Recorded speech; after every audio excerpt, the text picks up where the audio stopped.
अब आते हैं हम अगले नंबर 3 पे, जो कि डेट्स हो गई 3 तारीख, 12 तारीख, 21 तारीख या 30 तारीख। 3 नंबर वाले अपने आप में गुरु हैं, मैं बहुत बार बता चुकी हूँ, और बहुत लोग वहाँ पे नीचे कमेंट्स करके लिखते हैं हाँ मैम ये बात तो आपने सही कह दी। ज्ञानी होते हैं, ज्ञान का भंडार होते हैं, और ज्ञान को अर्जित करने के लिए प्रयास बहुत करते हैं। इनके अंदर सबसे अच्छी चीज ये होती है, ये सीखना कभी बंद नहीं करते। 3 नंबर कोई भी हो, चाहे वो 3 हो, चाहे वो 12 हो, चाहे वो आपका 21 हो, 30 हो, इनके अंदर सबसे अच्छी क्वालिटी ये है कि ये कभी भी अपने आप को स्टूडेंट्स के आगे रखने की कोशिश नहीं करते। ये हमेशा स्टूडेंट बना रहना चाहते हैं। ये कभी अपने आप को लेक्चरर या प्रोफेसर नहीं बनना चाहते। लर्नर हैं, ये लर्नर हैं बहुत अच्छे। ये हमेशा ये चाहते हैं कि अब कुछ और मिले हमें, अब कुछ और मिले।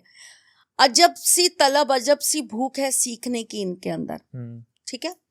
3 नंबर वालों की लव लाइफ बहुत स्ट्रगल वाली होती है, बड़े प्रयास करने पड़ते हैं, बड़ी मेहनत करनी पड़ती है। अपनी चीज़ों को स्टेबल करने के लिए इन्हें बहुत कुछ हमेशा अपने साथ कैरी करके चलना पड़ता है।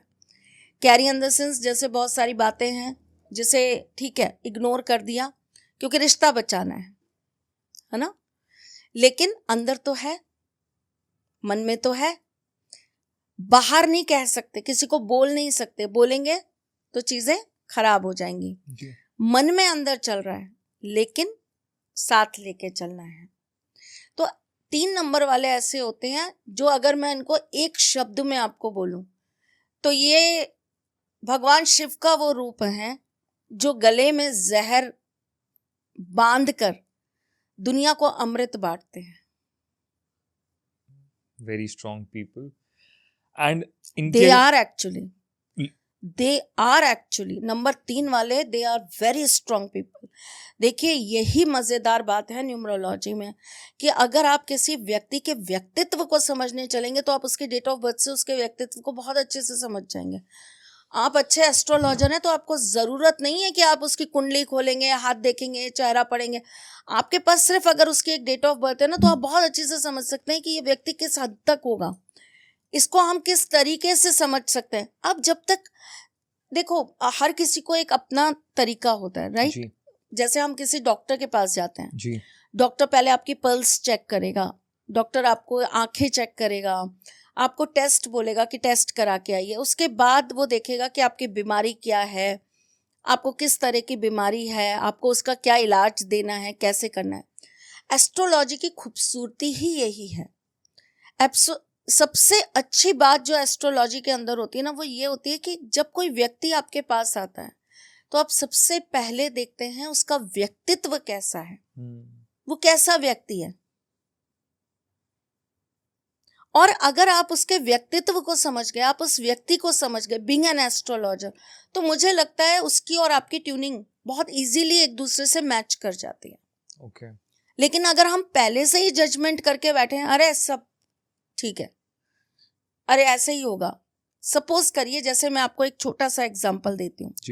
मेरे पास बड़े सारे लोग आते हैं जो मुझे ये कहते हैं कि मैम ये मेरा पार्टनर है, या ये मेरे हस्बैंड है, या ये मेरे रिलेशन में जो भी हैं, ये इस तरह के हैं।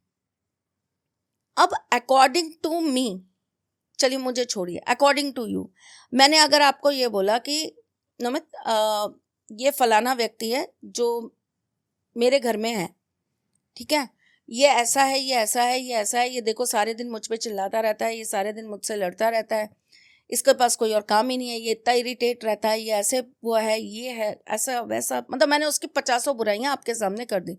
ज़्यादा बुराई होती ही नहीं किसी की, तो ऐसा वैसा ही ठीक है। तो मैंने आपके सामने उसकी बहुत सारी बुराइयां कर दी, आपके माइंड में उसकी एक कहानी बन गई, एक पिक्चर क्रिएट हो गई, ठीक है। अब वो व्यक्ति आपके सामने बैठेगा तो आप उससे कैसे बिहेव करेंगे, जैसे मैंने आपके सामने उसको पोर्ट्रे किया है। आप उस व्यक्ति को व्यक्तिगत रूप पे जज करने की कोशिश ही नहीं करेंगे कि ये कैसा होगा। एस्ट्रोलॉजी की खूबसूरती ही यही है।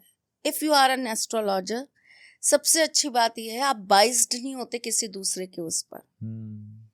मुझे कोई भी आकर कुछ भी बोलता रहे कि ये व्यक्ति ऐसा है, ये व्यक्ति ऐसा है, अगर मेरे पास में उसके डेट ऑफ बर्थ है, मेरे पास उसका चार्ट है, मैं खुद देख लूंगी वो व्यक्ति कैसा है, आप मत बताओ कैसा है। ट्रू ट्रू ट्रू, ये पावर है एस्ट्रोलॉजी ये की। पावर है एस्ट्रोलॉजी की। रीजन बीइंग एस्ट्रोलॉजी ही तो बताएगी ना, कोई जरूरी नहीं है कि हर व्यक्ति के लिए हर कोई ठीक हो। शिशुपाल के लिए श्री कृष्ण नहीं थे अच्छे, वो जिंदगी भर उनकी बुराइयां ही देखता रहा, जहां बैठता था, जिस महफिल में बैठता था, श्री कृष्ण की बुराइयां ही करता रहता था। वहीं अर्जुन को देखिए, उन्हें सिर्फ श्री कृष्ण की अच्छाइयां ही दिखती थी।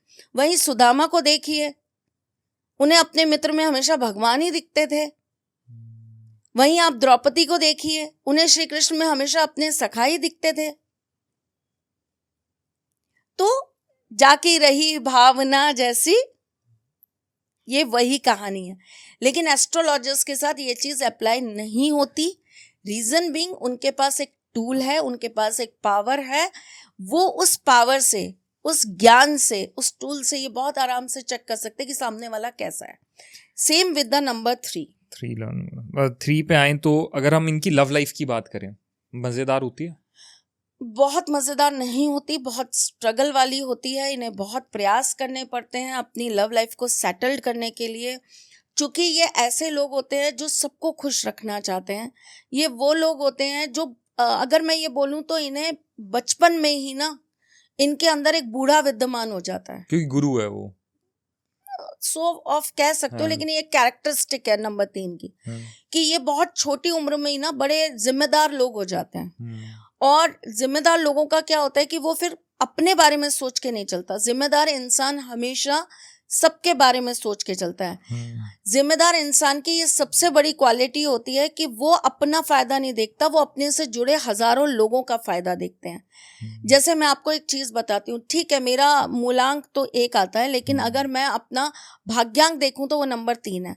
उसका एक सबसे अच्छा फायदा जो मुझे फील होता है कि इसका सबसे अच्छा फायदा क्या है मेरे साथ, उसका सबसे अच्छा फायदा मुझे जो फील होता है वो ये होता है कि मैं कोई भी कर्म करने से पहले ये सोचती हूँ कि इससे नुकसान किस किस को और क्या क्या होगा। मेरा फायदा तो छोड़ो पर किसी और को नुकसान ना हो। एग्जैक्टली जैसे भगवान श्री कृष्ण थे, उन्हें पता था कि पूरी महाभारत वो 1 मिनट के अंदर खत्म कर सकते हैं। उनका सुदर्शन चलेगा और पूरी सेना खत्म हो जाएगी, और इस पूरे ब्रह्मांड में किसी की ताकत नहीं है जो सुदर्शन को रोक पाए या उसको काट पाए। सब 1 मिनट में धराशायी हो जाएंगे।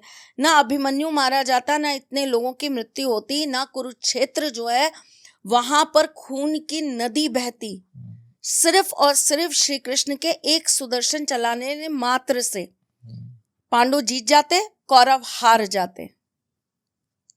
ठीक, लेकिन उन्होंने ऐसा नहीं किया, क्योंकि अगर वो ऐसा करते तो वहां इतिहास में हमेशा ये बात कही जाती कि पांडु जीते श्री कृष्ण की वजह से, पांडु जीते श्री कृष्ण के सुदर्शन की वजह से।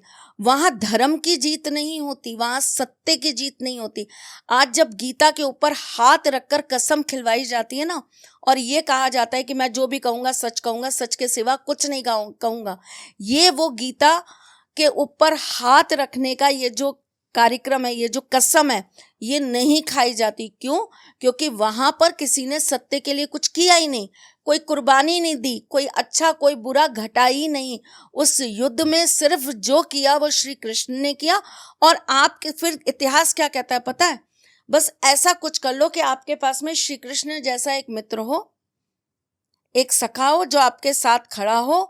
आपको कुछ करने की जरूरत नहीं है, वो आगे खड़ा हो जाएगा, वो आपके लिए सुदर्शन चला देगा और आपके सारे दुश्मनों को मार देगा। तो फिर आपने जीवन क्यों लिया? सत्ता आपकी, राज्य आपको चाहिए था, ना इंसाफी आपकी हुई और लड़ाई करने श्री कृष्ण गए। क्यों भाई? जंग तुम्हारी है, जंग तुम लड़ोगे। राज्य आपको चाहिए ना, तो उस राज्य को पाने के लिए उस अधर्म के विरुद्ध धर्म की लड़ाई आपकी है। श्री कृष्ण आपके सारथी हैं।